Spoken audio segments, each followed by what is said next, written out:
أعوذ بالله من الشيطان الرجيم. بسم الله الرحمن الرحيم. قل أعوذ برب الفلق من شر ما خلق ومن شر غاسق إذا وقب ومن شر النفاثات في العقد ومن شر حاسد إذا حسد. صدق الله العظيم. اللهم صل على سيدنا محمد وعلى آل سيدنا محمد وبارك وسلم. اللهم انفعنا بما علمتنا وعلمنا ما ينفعنا وزدنا ربنا علما.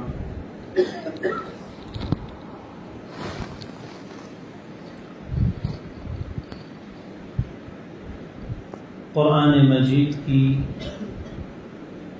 آخری دو صورتیں جن کو معوذتین کہا جاتا ہے، اللہ کی پناہ میں دینے والی صورتیں، بڑی عظیم الشان صورتیں ہیں. نبی کریم صلی اللہ علیہ وآلہ وسلم پر جب یہ صورتیں نازل ہوئی تو آپ نے ارشاد فرمایا کہ آج کی رات مجھ پر ایسی چند آیتیں نازل ہوئی ہیں لم یرا مثلہن قط، کبھی اس جیسی آیتیں دیکھی نہیں گئی. یعنی اتنی عظیم الشان آیتیں ہیں، اتنی عظیم الشان صورتیں ہیں کہ آپ صلی اللہ علیہ وسلم فرما رہے ہیں کہ اس جیسی آیتیں اور صورتیں کبھی دیکھی نہیں گئی. الفاظ کے اعتبار سے انتہائی مختصر، لیکن معانی کے اعتبار سے، اپنی تاثیر کے اعتبار سے انتہائی عظیم صورت ہے. یہ جو آخر کی صورتیں ہیں اس کو ہم حفظ جان بنائیں، اس کو ورد زبان بنائیں. دن رات کے مختلف اوقات میں اس کے پڑھنے کے بارے میں آپ صلی اللہ علیہ وسلم کے ارشادات ہیں. آپ کے معمولات میں یہ صورتیں ملتی ہیں، خصوصاً یہ آخر کی تین صورتیں، سورہ اخلاص، سورہ فلق اور سورہ ناس. یہ تینوں صورتیں صبح شام کے اذکار میں آپ کو ملے گی. نمازوں کے بعد اس کے پڑھنے کے فضائل ہیں. رات کو سونے سے پہلے اس کے پڑھنے کی تاکید آئی ہے. خود آپ صلی اللہ علیہ وآلہ وسلم کا سونے سے پہلے کا ایک عمل امی عائشہ رضی اللہ تعالیٰ عنہ بیان فرماتی. ہم بھی عمل کی نیت سے سنیں کہ انشاءاللہ آج سے اس پر عمل پابندی سے کریں. ام المومنین حضرت عائشہ رضی اللہ تعالیٰ عنہ فرماتی ہیں کہ جب رات کے وقت آپ اپنے بستر پر تشریف لاتے تو اس کے بعد اپنے دونوں ہاتھوں کو جمع کرتے اور پھر اس میں تین صورتیں پڑھتے، سورہ اخلاص، سورہ فلق اور سورہ ناس. یہ پڑھنے کے بعد اپنے دونوں ہاتھوں پر دم کرتے اور ایسا دم، ایسی پھونک مارنا جس میں ہلکے ہلکے تھوک کے ذرات بھی ہوں. اس کو عربی میں نفس کہتے ہیں. نون فا اور سا، ابھی صورت میں بھی آئے گا نفاسات. اور ایک ہے نفخ، اس کے معنی ہے خالی پھونک مارنا. اور اگر پھونک کے ساتھ، ہوا کے ساتھ کچھ باریک باریک تھوک کے ذرات بھی نکلے تو اس کو کہتے ہیں نفس.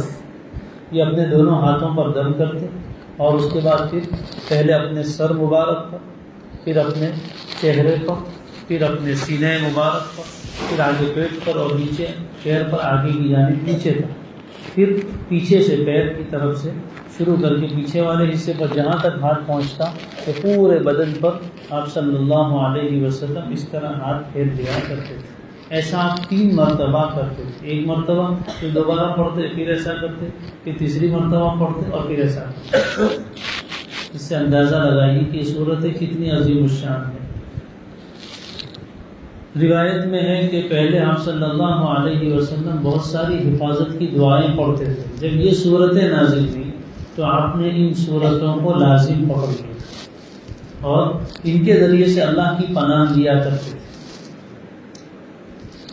اس صورت کی اہمیت اس سے بھی معلوم ہوتی ہے کہ اللہ تعالیٰ نے اپنی کتاب کے اختتام کے لیے ان صورتوں کو منتخب کیا. کوئی بھی چیز اس میں افتتاح اور اختتام یہ دونوں بڑا معنی رکھتا ہے، اس پر خصوصی توجہ دی جاتی.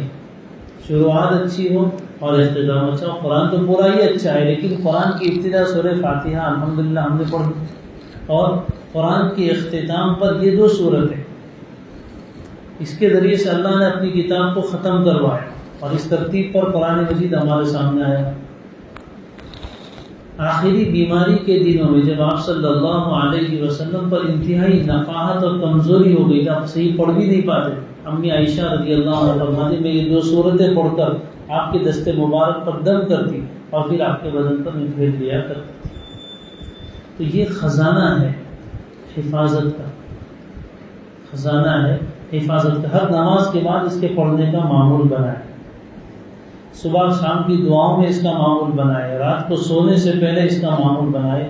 دوستو، ظاہری اور باطنی آفتوں سے، بلاؤں سے، مصیبتوں سے حفاظت کا انتہائی طاقتور نسخہ ہے. اللہ ہمیں اس کی قدردانی کی توفیق عطا فرمائے.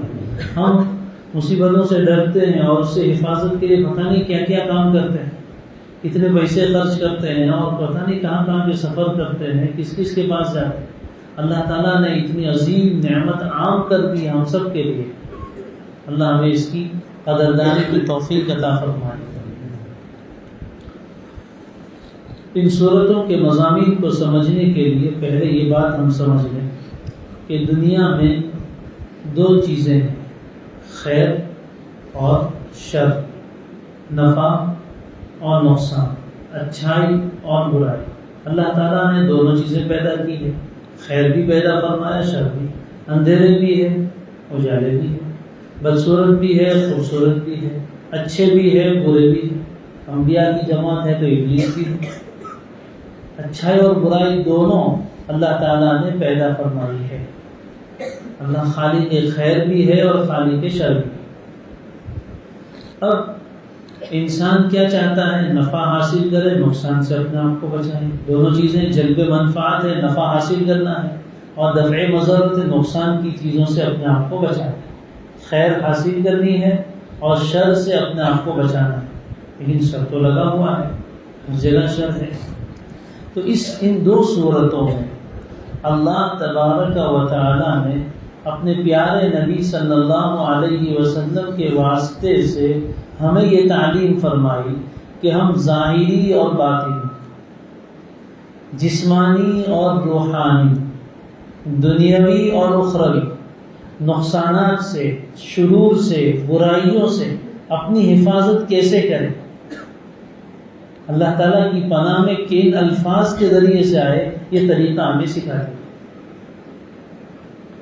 دنیا کا کوئی بھی شر ہو، چاہے وہ چھوٹا ہو یا بڑا، دنیاوی ہو یا اخروی، کوئی سحر و جادو ہو یا جن و شیطان ہو، قرض ہو یا مرض ہو، جتنی برائیاں ہیں، جتنی تکلیفیں ہیں، ان سب سے بچنے کے لیے یہ دو صورتیں ہمیں عطا فرمائی گئی ہے. انتہائی طاقتور نسخہ. اللہ ہمیں اس کو سمجھنا بھی آسان فرمائے، اس کے پڑھنے کی بھی توفیق عطا فرمائے اور اس کے فوائد سے ہمیں مالا مال فرمائے. روایتوں سے یہ بات بھی معلوم ہوتی ہے کہ کچھ یہودیوں نے نبی کریم صلی اللہ علیہ وآلہ وسلم پر سحر کیا، جادو کیا.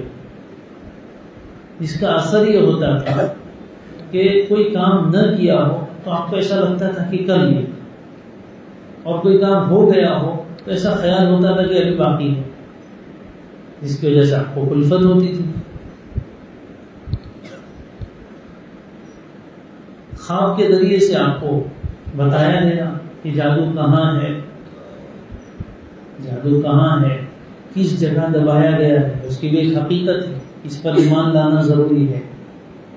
سحر کی اپنی حقیقت ہے، قرآن مجید میں اس کا بیان ہے، سورہ بقرہ میں اس کا بیان ہے، حضرت موسیٰ علیہ السلام کے واقعے میں اس کا بیان ہے، اس صورت میں بھی اس کا بیان آئے گا۔ تو قرآن نے جس حقیقت کو بیان کیا اس کو ماننا ضرور۔ کوئی آدمی کا جادو وادو کچھ نہیں ہوتا، قرآن کی آیتوں کا منکر ہوگا۔ جادو کی اپنی ایک حقیقت ہے اور اس کے اثرات ہوتے ہیں۔ آپ صلی اللہ علیہ وسلم پر بھی کیا گیا، آپ نے اس کے لیے اللہ سے دعا کی۔ بعض مرتبہ جادو بڑے لوگوں کا بڑا طاقتور جادو ہوتا ہے، روایتوں میں دعا ثم دعا ثم دعا، آپ نے دعا کی پھر دعا کی پھر دعا کی، یعنی بہت تاکید کے ساتھ دعا کی۔ آپ نے بتایا گیا، فرشتے آئے، کہا کہ ان کو کیا ہوا ہے، مطبوب جادو کیا ہے، کہاں ہے، کس نے کیا ہے، نام بھی بتایا گیا، کہاں ہے، فلاں کنویں میں پتھر کے نیچے دبایا گیا۔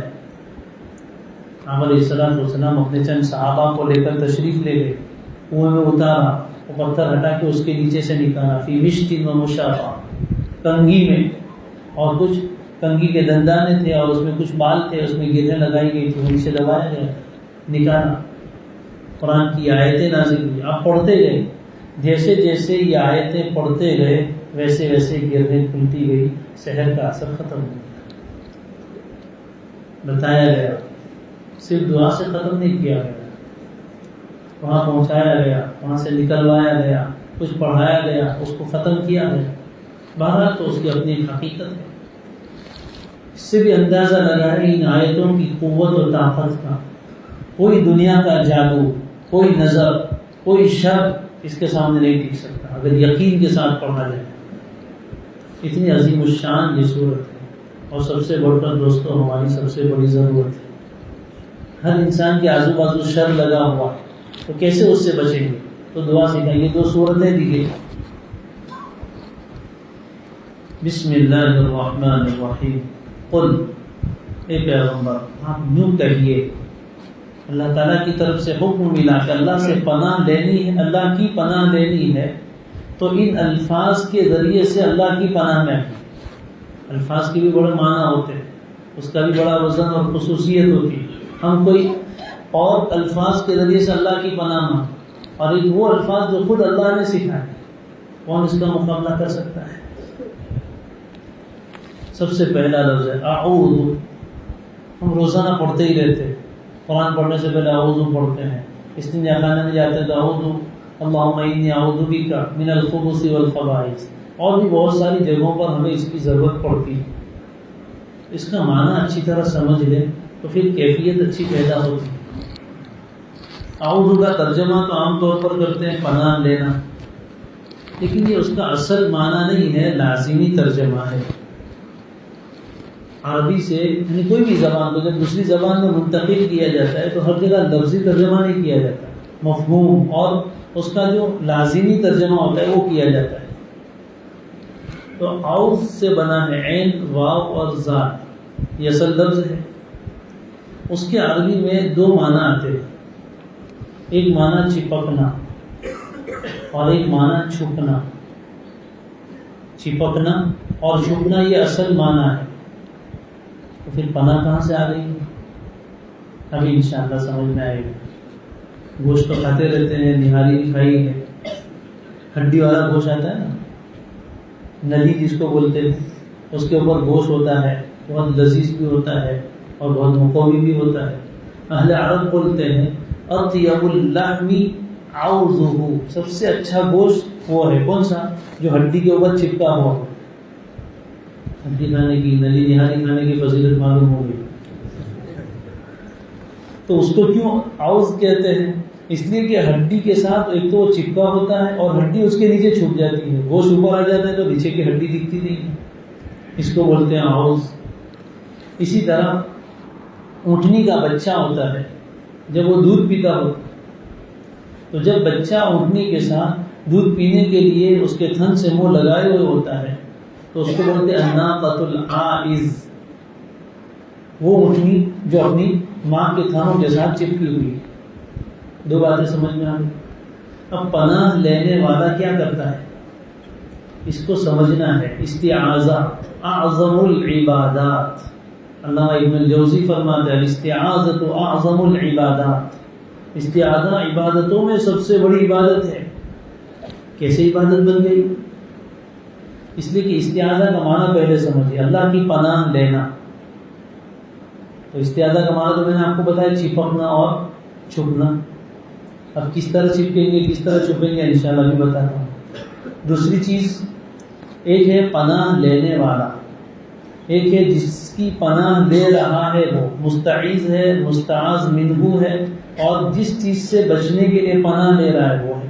ان سب چیزوں کو سمجھیں گے تو استعاذہ سمجھ میں آئے گی. استعاذہ کا معنی کیا ہوا؟ چپکنا اور چھپنا. پناہ آدمی کب لیتا ہے؟ جب کوئی خطرہ ہوتا ہے، جب کوئی خوف ہوتا ہے، تبھی تو پناہ کی ضرورت پڑے گی. بولتے بھائی پناہ ملنا مشکل. قلعے میں پناہ لی جاتی ہے جس میں حصین ہوتے ہیں، مضبوط قلعے ہوتے ہیں، دشمن حملہ کرتا ہے تو باہر نکل کر مقابلے کی طاقت نہیں ہے تو کیا کرتے ہیں؟ قلعہ بند ہو جاتے ہیں، پناہ میں آ جاتے ہیں قلعے کی. کوئی آدمی مارنے کے لیے پیچھے دوڑ رہا ہے اور اپنے آپ میں اتنی طاقت نہیں ہے کہ ہم اس کا دفاع کر سکے، اس سے اپنے آپ کو بچا سکے، تو ہم کیا کریں گے؟ کہیں چھپ جائیں گے، کسی سے چپک جائیں گے. ایک دو مثال دیتا ہوں، اس سے انشاءاللہ بات سمجھنے میں آسانی ہوگی. بچپن میں ہو سکتا ہے آپ میں سے کسی کے ساتھ بھی ہوا ہو یا شاید سب کے ساتھ ہی ہوا ہے. بچے آپس میں کھیلتے ہیں اور کبھی کھیلتے کھیلتے مقابلہ بھی ہو جاتا ہے، لڑائی بھی ہو جاتی ہے. اب ایک بچہ دوسرے بچے کی اچھی خاصی پٹائی کر لیتا ہے. اب کیا ہوا؟ جو بچہ پٹائی کر لیا اور جس نے مار کھائی، اب وہ روتے روتے اپنے گھر جاتا ہے اور جا کے کس کے پاس شکایت کرتا ہے؟ امی سے کہتا ہے کہ فلاں نے مجھے بہت مارا. اب امی کو آتا ہے غصہ کہ میرے بیٹے کو مارا. امی ہاتھ میں بیلن لیے ہوئے نکلتی، ابھی اس کی خبر لیتی. اب جس نے مارا تھا وہ دیکھتا ہے کہ اس کی امی آ رہی ہے.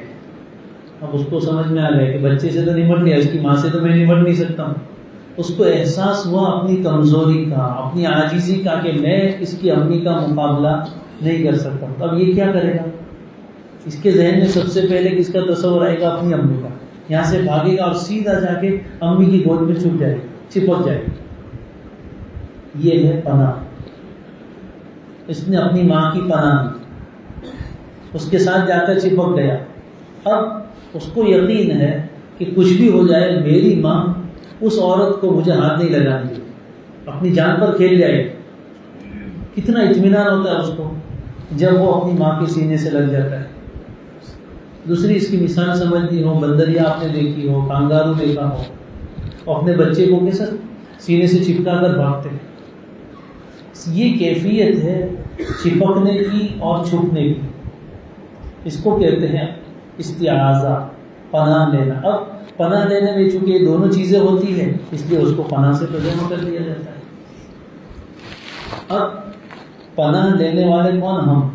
پناہ کون لیتا ہے؟ جو اپنے آپ کو عاجز سمجھتا ہے، اپنے آپ کو کمزور سمجھتا ہے. تو استعاذہ کے وقت انسان کے اندر عبدیت آتی ہے، عاجزی آتی ہے کہ میں اپنا بچاؤ نہیں کر سکتا.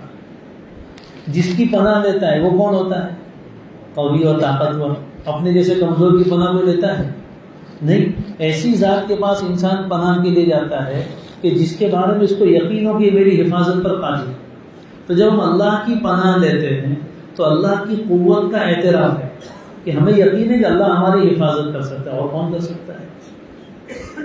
تیسری چیز، جس سے بچنا ہے اس کو آدمی اپنے سے طاقتور سمجھتے ہیں، اپنے سے کمزور سمجھے تو پناہ کی کیا ضرورت ہے، خود ہی نمٹ لیں گے. لیکن جب مقابلے میں اپنے سے طاقتور آدمی ہو، اس کے شر سے بچنا ہمارے لیے ممکن نہ ہو، تب ہم کسی کی پناہ لیتے ہیں. ٹھیک ہے، یہ ساری چیزیں سمجھ میں آ گئی. اب آئیے اعوذ، میں پناہ میں آتا ہوں.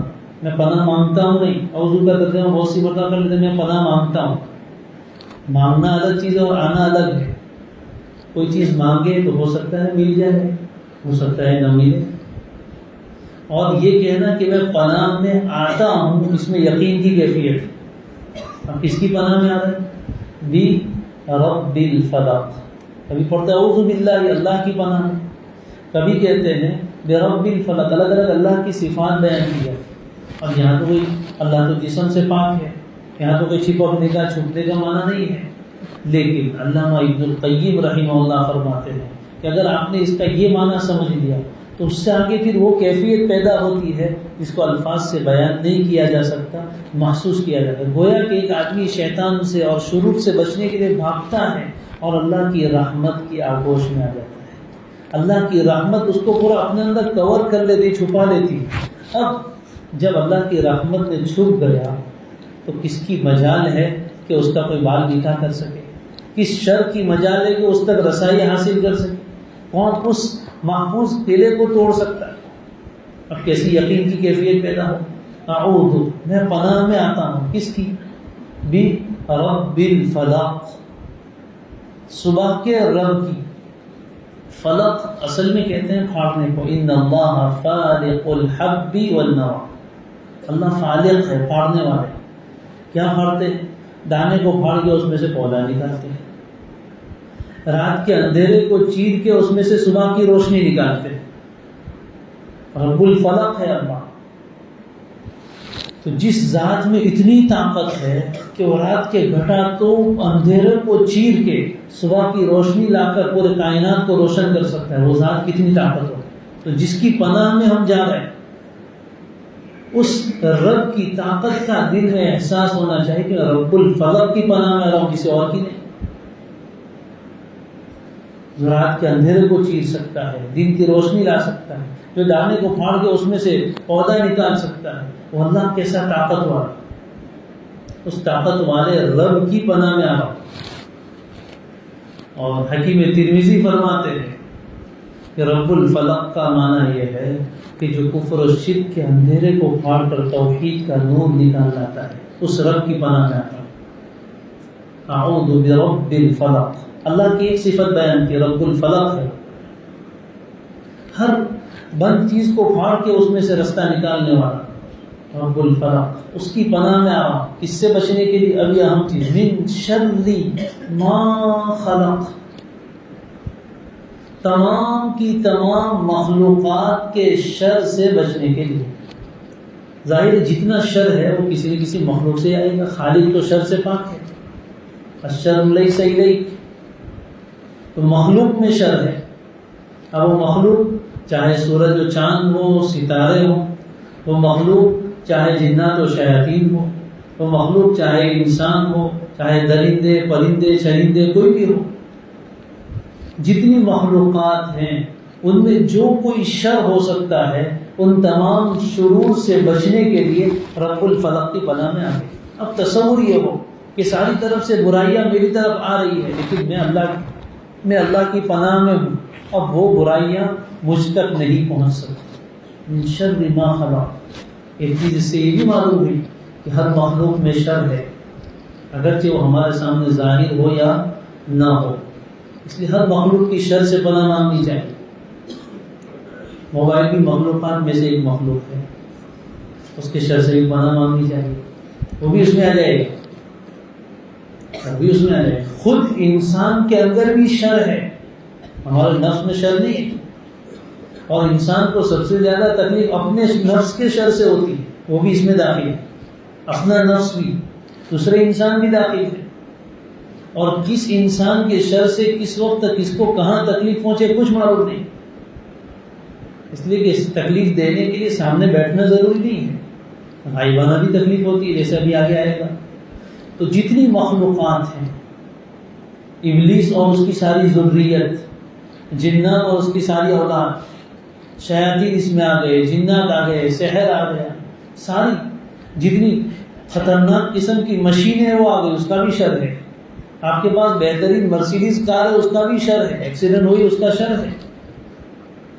آپ کی سواری آپ کی نافرمان بن جائے، اس کا شر ہے. اولاد کا بھی شر ہوتا ہے، بیوی کا بھی شر ہوتا ہے، شوہر کا بھی شر ہوتا ہے. بے شمار چیزوں کے شروع، جو کھانا ہم کھاتے ہیں اس میں بھی شر ہو سکتا ہے. فوڈ پوائزن کیا ہے؟ کھانے میں ہی تو زہر ہو جاتا ہے. جتنی چیزیں ہیں، غرض یہ کہ یہ ماں ایک کلمہ ہے 2 حرف کا، لیکن پوری کائنات کو اپنے اندر لیے ہوئے ہے. ما خلق، جتنی مخلوقات ہیں ان تمام کے شرور سے بچنے کے لیے میں رب الفلق کی پناہ میں آتا ہوں. اب باقی کیا رہا؟ ماں خلق میں تو سبھی آ گیا، لیکن پھر اس کے بعد بطور خاص جو بڑے بڑے شر کے مرکز ہیں ان کا نام لے کر الگ سے پناہ مانگی. اس کو کہتے تخصیص بعد التعمیم. ماں خلق میں تو سب ہے، لیکن اب اللہ کی مخلوق میں سے بھی کچھ خاص مخلوقات ایسی ہے جس میں شر کا مادہ بہت زیادہ ہے، تو ان سے بچنے کے لیے ان کا الگ سے نام لیا. وَمِن شَرِّ، دیکھو شر کا لفظ کتنی مرتبہ ہے. وَمِن شَرِّ غَاسِقٍ اِذَا وَقَبَ، اور اندھیرے کے شر سے جب کہ وہ چھا جائے. اس سے مراد کیا ہے؟ رات کے اندھیرے بھی اس میں داخل ہے، اس لیے کہ دن کے مقابلے میں رات میں شر زیادہ ہوتا ہے. خصوصاً جو بلائیں ہیں، جو اس طرح کی خبیث روحیں ہیں، ان کا اثر رات کے وقت زیادہ آسان ہو جاتا ہے کیونکہ اندھیرا ان کو موافق آتا ہے.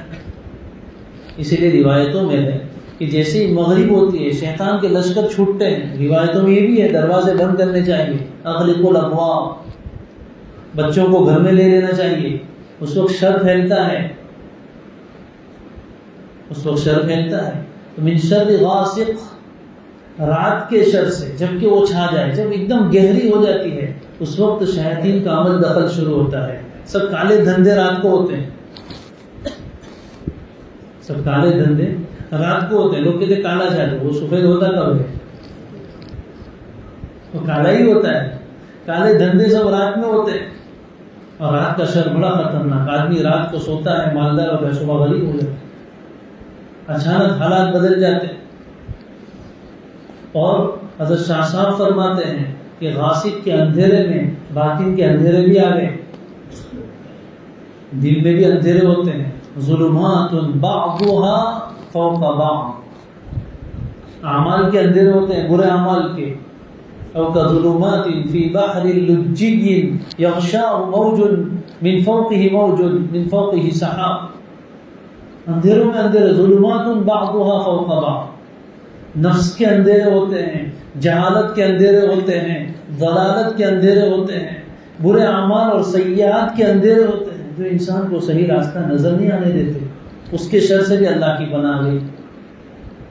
جبکہ وہ چھا جائے، جب اندھیرا چھا جاتا ہے تو پھر انسان کو ہاتھ کا ہاتھ نہیں دکھتا ہے.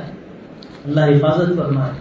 تو ان سب سے رات میں جتنے شرور ہو سکتے ہیں ان سے بچنے کے لیے رات کو درندے باہر نکلتے ہیں، زہریلے جانور نکلتے ہیں، ساری چیزیں اس میں داخل ہیں. من شر غاسق اذا وقب، جب وہ چھا جائے. ومن شر النفاثات فی العقد، اور ان نفوس کے شر سے جو گرہوں میں پھونک مارنے والے. اس سے مراد ہے جادو. جادو کے بہت سارے طریقے ہوتے ہیں، ان میں ایک طریقہ یہ ہے کہ کوئی دھاگا لے کر اس میں گرہ لگائی جاتی ہے اور کچھ منتر تنتر پڑھ کے اس میں دم کیا جاتا ہے اور اس کا اثر ہوتا ہے. اس لیے میں نے شروع میں کہا تھا کہ شہر کی اپنی حقیقت ہے، اس کی تاثیر ہے، بلکہ زود اثر ہے. جادو میں خاصہ ہے کہ بہت جلدی اثر کرتا ہے، ادھر عمل کیا اور ادھر اثر ہو جاتا ہے. من شر النفاثات فی العقد. بہت سے لوگ جدید تعلیم یافتہ ان چیزوں کا انکار کر دیتے ہیں. بہت سے ڈاکٹر ہیں کچھ ہوتا نہیں ہے، جب ہوتا ہے تو پھر دوڑ کے آتے ہیں. ہمارے ایک ڈاکٹر صاحب تھے، اللہ ان کو غنی کے رحمت فرمائے، انتقال ہو گیا. پہلے مانتے نہیں تھے، بلکہ کوئی کہتا تو تم سب ایک اندر شردھا میں پڑے ہوئے ہو. پھر ان کے گھر میں ایسے حالات آئے کہ پھر وہ امیروں کی کھال چھاننے لگے. تو ہر چیز کا انکار نہیں کیا جا سکتا، جو چیزیں ہیں وہ ہیں. اللہ تعالیٰ نے شیاطین کو بھی اختیارات کیے ہیں اور باتوں کا اثر ہوتا ہے. تو اس طرح کے شیطانی منتر پڑھے جاتے ہیں، نفس میں جو خباثت ہوتی ہے اس کا اثر دوسرے پر پڑتا ہے. تو من شر النفاثات، اور جادو کرنے والوں کی ایک قسم، خاص کر کے عورتیں یہ کام کرتی ہیں، اور نفس کا یہ صفت ہے پھونکنے والیاں، چاہے وہ نفس ہو چاہے عورتیں ہو، کوئی بھی ہو. ان سب کے شر سے جبکہ وہ گرہوں میں پھونک مارتی ہیں. اور گرہ جیسا بھی میں نے بتایا حضور پر جو جادو ہوا تھا اس میں بالوں میں گرہ لگا کر کہ اس لیے بالوں کی بھی حفاظت کرنی چاہیے، ہر جگہ نہیں ڈالنے چاہیے۔ انسان کے جسم سے جب اترتے ہیں بال تو اس کے اوپر اثرات ہو سکتے ہیں، شیاطین اس کو چراتے ہیں، اس لیے علماء نے لکھا ہے کہ بال توڑ کر پھینکنا چاہیے۔ اگر ٹوٹ گیا ہے توڑ کر، خصوصاً عورتوں کے بال گھروں میں بہت سی مرتبہ غسل خانے کی نالی میں بہتے ہیں، شیاطین کے تو رہنے کی جگہ ہے، وہاں سے وہ حاصل کرتے ہیں، کوئی پریشانی ہوتی ہے۔ اسی طرح کہیں بھی پھینک دیے اور شیاطین بال چراتے ہیں تو ایک تو بسم اللہ پڑھ کر اس کو جس جگہ بھی رکھتے ہو بسم اللہ پڑھ کے اس تھیلی میں رکھنا چاہیے۔ جب جمع ہو جائے تو بہتر ہے کہ اس کو دفنا دیا جائے، اور جب بال جمع ہوتے تو اس کو کینچی سے بیچ میں سے کاٹ دینا چاہیے، اس لیے کہ علماء فرماتے ہیں کہ صحیح سالم جو پورا بال ہوتا ہے اس پر اثر ہوتا ہے، جو ٹوٹا ہوا ہوتا ہے اس پر اثر نہیں ہوتا۔ تو اس کا خیال رکھنا چاہیے، انسان کے جسم سے اتری ہوئی چیز ہے۔ تو من شر النفاثات فی العقد، وہ گرہوں میں دم کر کے جو سحر اور جادو کرتے ہیں اس کے شر سے، اس لیے کہ جادو کا شر بڑا خطرناک ہے، اللہ حفاظت فرمائے۔ ڈرنے کی ضرورت نہیں ہے، جادو جتنا طاقتور ہے اس سے زیادہ ہی آیت طاقتور ہے۔ چلو گھبرا نہیں، جادو ہوگا کیا ہوگا۔ پڑوس میں ایک بہت بڑے بزرگ حضرت مولانا رشید احمد گنگوہی، رشید احمد لدھیانوی رحمۃ اللہ علیہ، عجیب و غریب شخصیت تھے، تھانوی رحمہ اللہ کے خلفاء میں سے تھے، اللہ نے عجیب کمالات دیے تھے۔ ان کو ایک تانترک نے، تانترک تو جانتے ہیں جادو کرتے ہیں، اس نے کہلوایا پیغام، باقاعدہ چیلنج کہ آج سے تمہارے لیے میں عمل کرنے بیٹھ رہا ہوں، تمہارے اوپر جادو کروں گا۔ اب کوئی اگر تمہیں خدا نہ خواستہ کہلوا دے تو کھانا پینا بھی چھوٹ جائے، نیند بھی نہ آئے۔ حضرت نے کوئی توجہ نہیں دی، اپنے معاملات تو تھے ہی، تو اس کے لیے دعا شروع کر دی۔ اس نے پورا زور لگایا لیکن حضرت کو کچھ بھی نہیں ہوا۔ بہرحال تو کوئی ایسا ڈرنے کی بھی ضرورت نہیں ہے، اس کی تاثیر بھی اللہ کے حکم کے تابع ہے، خالی وہ کرے گا اور ہو جائے گا ایسا نہیں ہے۔ کوئی بھی چیز اللہ کے امر کن کے بغیر نہیں ہوتی۔ جادو کرنے والا جادو کرتا ہے، اللہ کی طرف سے اجازت ملتی ہے تب اس کا اثر ہوتا ہے، جب تک اجازت نہیں ملتی وہاں تک اثر نہیں ہوتا۔ اور ہم پہلے سے اللہ کی پناہ میں ہے تو جادو کرنے والا جادو کرتا ہے وہ بھی اوپر جاتا ہے، پھر ادھر سے اجازت مانگتا ہے کہ اس کو لگوں، کہتے ہیں نہیں یہ تو ہماری پناہ میں نہیں کرتی، تو اثر نہیں ہوگا۔ ومن شر النفاثات فی العقد، اس سے اللہ کی پناہ لینی چاہیے پہلے سے۔ اگر کسی کو ہو گیا تب بھی اس سے فائدہ ہوگا، اور نہیں ہے تو پہلے سے حفاظت میں ہے۔ یہ سارے شرور ہیں، لیکن اللہ کے پیارے نبی صلی اللہ علیہ وسلم نے اور ہمارے پیارے رب نے ہمیں بے یار و مددگار نہیں چھوڑا۔ ہماری مثال ایسی ہے جیسے میدان جنگ میں جانے والا سپاہی، چاروں طرف دشمن ہے، گھات لگا کر بیٹھے ہیں اور ہم کو بیچ میں سے گزر کر وہاں پہنچنا ہے۔ ظاہر ہے کہ تیر تو آئیں گے، اب کوئی آدمی بغیر ڈھال کے ایسے ہی نکل پڑے تو تیر تو لگنے ہی والے ہیں، لیکن ڈھال ہمیں دی ہے، حصن حسین ہے ہمارے پاس، مضبوط قلعہ یہ دعاؤں کا۔ اللہ کی قسم کوئی تیر ہم تک نہیں پہنچ سکتا اگر یقین کے ساتھ ہم ان دعاؤں کو پڑھیں۔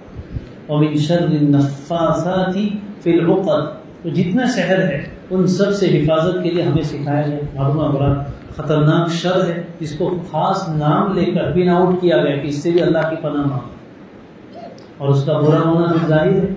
سحر گناہ کبیرہ میں سے ہے، ہلاک کرنے والے گناہوں میں سے ایک جادو ہے، اکثر تو شرک تک پہنچ جاتا ہے آدمی۔ اس کے بعد آگے فرمایا ومن شر حاسد اذا حسد، اور حسد کرنے والے کے شر سے جبکہ وہ حسد کرے۔ حسد کتنا خطرناک گناہ، اس کا اندازہ اس سے لگا ہے کہ اس کا نام کون سی فہرست میں آ رہا ہے۔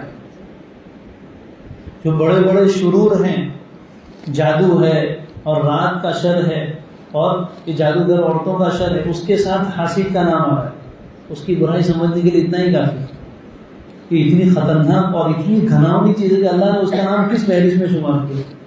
حسد سے بھی بڑا نقصان ہوتا ہے، یہ نظر جو لگتی ہے اس سے حفاظت کے لیے آیت ہے۔ حسد کی وجہ سے نظر لگتی ہے، یار اب یہ لمبا ٹاپک ہے، کس طرح لگتی ہے اور کیسے آتی ہے اور کیسے جاتی ہے۔ اتنی بات یاد رکھیں کہ حدیث شریف میں ہے العین حق، نظر کا لگنا حق ہے، لگتی ہے۔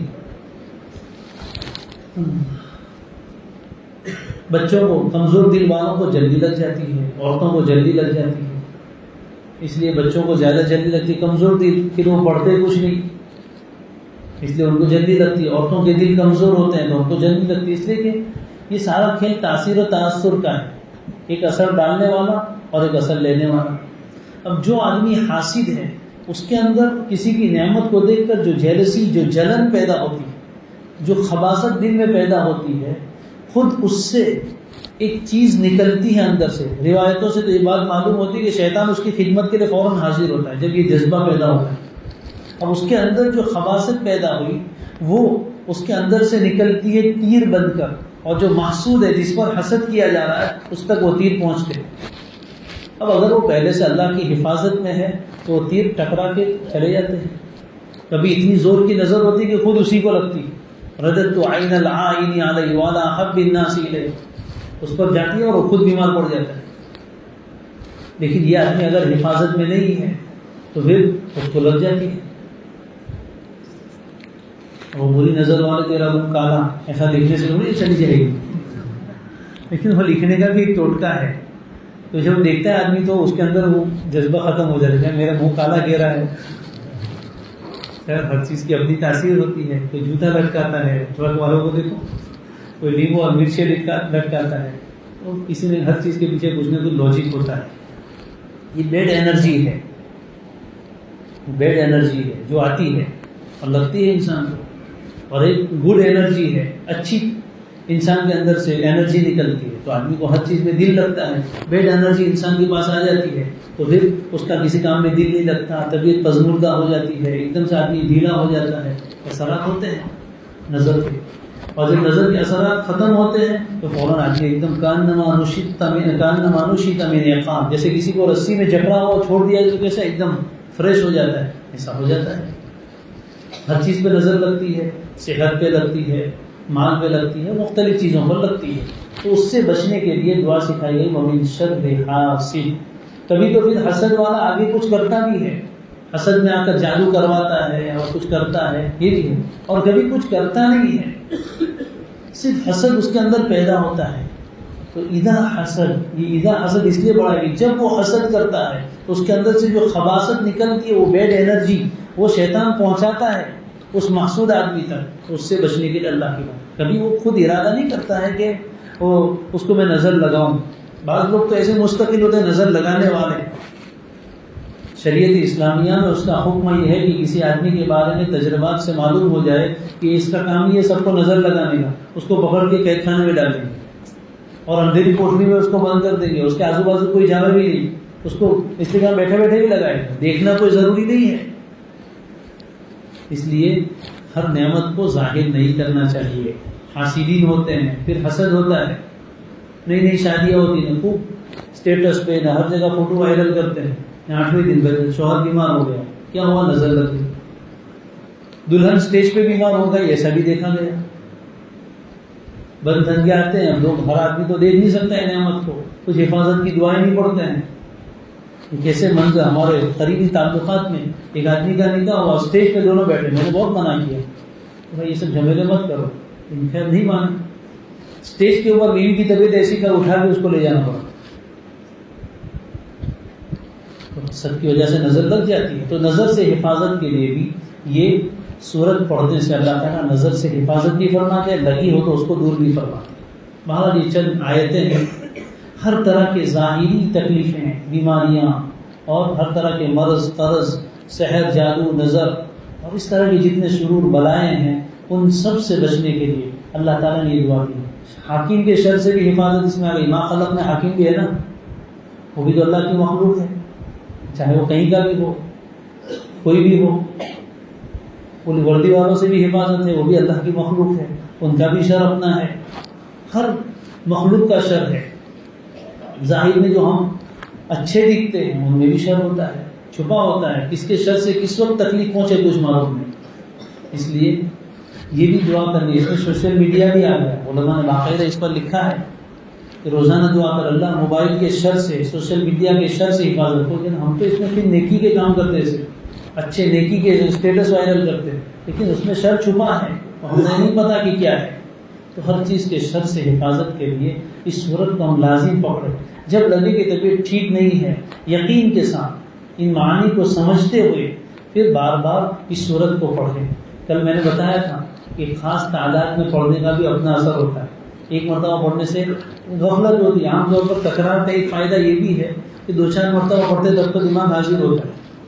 پہلے 1-2 مرتبہ تو کام پڑھ کے چلے گئے وہ پتہ بھی نہیں چلا. ایک خاص تعداد میں پڑھنے سے اس کا ایک خاص اثر اپنے اندر پیدا ہوتا ہے. پھر اس کو پانی پر دم بھی کیا جا سکتا ہے. اس کا بھی ثبوت ہے. لوگ سب کو بدعت کہہ دیتے ہیں کہ یہ سب ایسے ہی ہے، خرافات ہے. حدیث شریف سے ثابت ہے.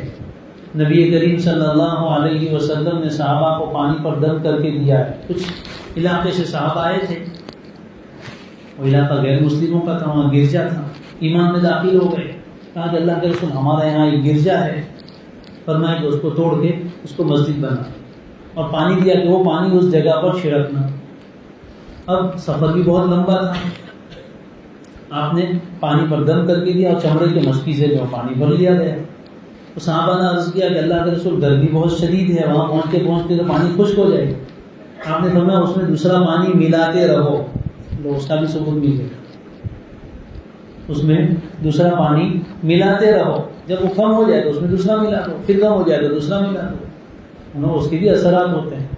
جس طرح شر کی کیفیت پیدا ہوتی ہے تو اس کے اثرات برے ہوتے ہیں، اسی طرح جب یہ آیتیں پڑھتے ہیں تو دل میں یقین کی کیفیت پیدا ہوتی ہے، توکل کی کیفیت پیدا ہوتی ہے، حفاظت کی کیفیت پیدا ہوتی ہے. جو اندر کی کیفیت ہے پھونک مار کر اس کیفیت کو پانی پر منتقل کیا جاتا ہے. اور پانی وہ چیز ہے جو سب سے زیادہ جلدی اثر قبول کرتا ہے. پانی میں نہ رنگ ہے، نہ بو ہے، نہ کچھ. جو اس میں آتا ہے اس کا اثر قبول کر لیتا ہے. تو جب وہ اندر کے جذبات اچھے پیدا ہوئے اور قرآن کے الفاظ کی جو نورانیت ہے، یہ گڈ انرجی ہے، نور ہے. وہ کیا ہے؟ سحر اور نظر، یہ ظلمت ہے، اندھیرے ہیں، اس کے لیے خباثت ہے. قرآن میں کیا ہے؟ نور ہے، اس میں گڈ انرجی ہے. جب وہ قرآن پڑھا تو زبان میں نور پیدا ہوا، دل میں نور پیدا ہوا. اب اندر جو کیفیت پیدا ہوئی، جیسے وہ جادوگر پھونک مار کے اپنی خباثت کو اس میں داخل کر دیتا ہے، ویسے یہ پڑھنے والا پھونک مار کے اپنے اندر جو اچھی کیفیت اور نورانیت پیدا ہوئی اس کو پانی میں منتقل کر دیتا ہے. پھر وہ پانی پینے سے اس آدمی کو راحت محسوس ہوتی ہے اور اس سے فائدہ ہوتا ہے. یہ سب چیزیں ثابت ہیں، کوئی ایسے ہی ہوائی چیزیں نہیں ہیں. اللہ تعالیٰ کی طرف سے شرور کی حفاظت کے لیے ہمیں یہ نسخے بھی دیے گئے ہیں. اور بعض بیماریاں ایسی ہوتی ہے کہ جو دم سے جلدی ٹھیک ہوتی ہے اور دوائی سے دیر سے ٹھیک ہوتی ہے. اور بعض بیماریاں ایسی ہوتی ہے جس میں دوائی زیادہ اثر کرتی ہے، دم بھی اثر کرتا ہے لیکن دیر سے کرتا ہے. الگ الگ بیماری، کون سی بیماری میں کون سی چیز زیادہ جلدی اثر کرے گی، یہ چیز تجربے سے تعلق رکھتی ہے. اس کا بھی ایک علم ہے. خیر وہ تفصیلات میں نہیں جانا ہے، لیکن اتنی بات یہ ہے کہ اس صورت کو ہم حفظ جان بنائیں، حفاظت کے لیے، ہر طرح کے شرور سے نجات کے لیے. حالات کا رونا ہم روتے رہتے ہیں، جس کے بعد حضرت دعا کے لیے بہت برے حالات ہیں، بہت برے حالات ہیں. ہر جگہ جا کے رونا روتے ہیں. جو نسخے ہمیں دیے گئے لے کر بیٹھیں. قرآن سب کے لیے ہے، آپ بھی پڑھیں گے تو آپ کو بھی فائدہ ہوگا. یہ الگ بات ہے کہ پڑھنے والوں کی تاثیر بھی الگ ہوتی ہے. پڑھنے والوں کی، ہر آدمی کے پڑھنے کی ایک تاثیر نہیں ہے. بہت سی مرتبہ لوگ کہتے ہیں کہ کسی کے پاس پڑھوانے کا نہیں، خود ہی پڑھو. میں ایسا نہیں کہتا ہوں، خود بھی پڑھو. لیکن بعض مرتبہ وہ بیمار اس قدر کمزور ہوتا ہے کہ اس کے پڑھنے میں وہ اثر پیدا نہیں ہوتا، یا کہ وہ تکلیف اس قدر شدید ہوتی ہے کہ وہ پڑھ ہی نہیں پاتا. تو اس کو دوسرے کی مدد کی بھی ضرورت پڑتی ہے. تو جس آدمی نے اس پر خاص عمل کیا ہے، ایک خاص مقدار میں اس کو پڑھا ہے، اس کا معمول ہے، وہ ایک مرتبہ بھی پڑھے گا تو اس کا پاور اتنا زیادہ ہے کہ دوسروں کا وہ اتنا اثر نہیں کرتا. بہرحال تو خود بھی اس کا معمول بنائے. نمازوں کے بعد 3 مرتبہ پڑھنے کا معمول بنا لے، اور صبح شام بھی پڑھے. جب کبھی ایسی تکلیف محسوس ہو خود اپنے اوپر پڑھ کر دم کرے، خود پانی پر پڑھ کر دم کرے، اپنے بچوں کو دم کرے. اس سے فائدہ اٹھائے. قرآن مجید کی اللہ تعالیٰ کی طرف سے بہت بڑی نعمت ہے.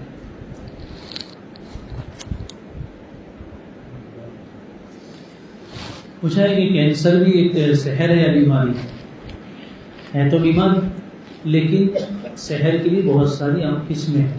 ہر کینسر سحر اور جادو کی وجہ سے ہو، یہ ایک بات چلو اچھا ہے بتا دوں کہ ہر بیماری کو سحر پر اور نظر پر معمول بھی نہیں کرنا چاہیے، اس کے بھی اپنے اثرات ہیں. لیکن یہ چیز ایسی ہے کہ سحر المرض بھی ایک ہوتا ہے. سحر کی بہت ساری اقسام، ان میں سے ایک قسم یہ ہے کہ ایسا سحر کیا جاتا ہے جس سے مرض پیدا ہوتا ہے، جس سے مرض پیدا ہوتا ہے. سحر خیر وہ لمبی بات ہے، یہاں سب تفصیلات میں نہیں کرتا کہ وہ کس طریقے سے اثرات ہوتے ہیں. کبھی کبھی کچھ چیز جسم میں داخل کی جاتی ہے اور شہر کے ذریعے سے اس کی تاثیر بدل دی جاتی ہے. تھا تو وہ کھانا، لیکن شہر کے ذریعے سے اندر اس کو پتھر بنا دیا، وہ پیٹ سے نکلتا ہی ہر وقت درد ہے. کھلایا تھا کھانا، لیکن پھر شہر کے ذریعے سے اس کی کیفیت بدل کے کانچ بن گئے. نکالے جاتے ہیں کانچ کون کھاتا ہے، لیکن نکلتے ہیں تو کیفیت بدل دی جاتی ہے. تو ایک بلا بھی ہے، اس لیے اس کا علاج کے ساتھ ساتھ ان روحانی علاج کی طرف بھی رجوع کرنا چاہیے. قرآن کی صورتوں سے، اس کے انوارات سے بھی فائدہ اٹھا کے اس میں وہ پانی وغیرہ اس کو پلانا چاہیے، اس سے راحت ہوتی ہے. ایسا نہیں کہہ سکتے کہ کینسر شہر ہی ہے مرض، لیکن بسا اوقات اس میں اس کا بھی اثر ہوتا ہے اور کبھی اس کا اثر نہیں بھی ہوتا، ظاہری اسباب بھی ہوتے ہیں. اللہ تعالیٰ اس صورت کی برکات سے ہم سب کو مستفیض فرمائے، ہمیں اپنے معمولات میں اس کو شامل کرنے کی توفیق عطا فرمائے. آمین. سبحان اللہ و بحمدہ، سبحانک اللہم و بحمدک، اشہد ان لا الہ الا انت، نستغفرک و نتوب الیک.